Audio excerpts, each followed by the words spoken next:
Hey YouTube, it's Ryan Redder, and as you can see from the action going on behind me, today we will be shredding last year's cotton stalks and this year's wheat field. So the field we're on now was in cotton last fall, harvested about the end of November, and then shortly after we came in with an 8-row cultivator, plowed it up and planted wheat in it. Now ideally it would make more sense to go ahead and mow down those stalks before you plant the wheat. But that time of year is very, very tough on us time-wise. We have a very limited amount of time because you need to get all your cotton out and wheat sowed by December 15th. So it's not always feasible for us to shred it at that time. But luckily, doing it now does not damage the wheat as much as you would think. We've had some moisture from last week's storm to help it get rooted down and develop. So driving on it will just temporarily set it back.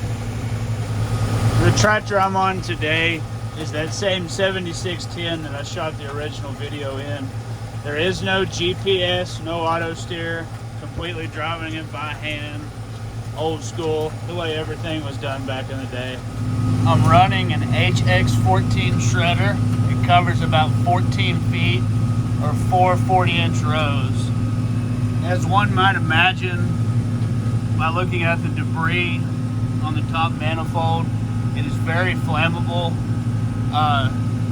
Each of these 3 cubes or gearboxes full of oil. As the machine runs, they heat up.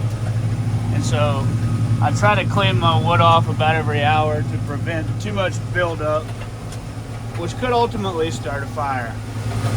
This is one of our farms that we flood irrigate.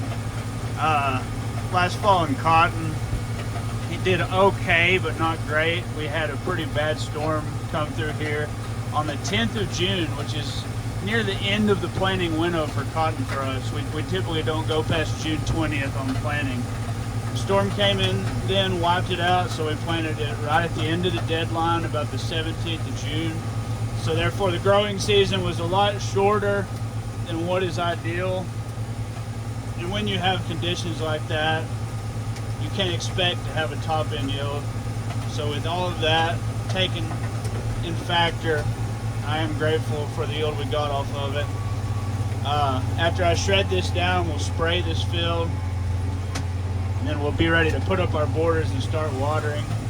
With row water wheat like this, you can make as high as 80-90 bushels. I would say the average is more like 50, depending on any factors and variables that might come in your way.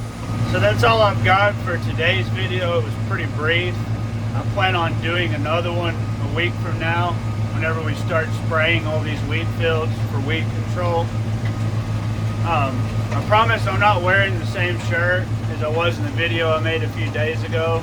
I have several just like this. They're $5 online, Arizona t-shirt. If you're really tight with money like me and like to take that Steve Jobs simple approach to your clothes, I highly recommend.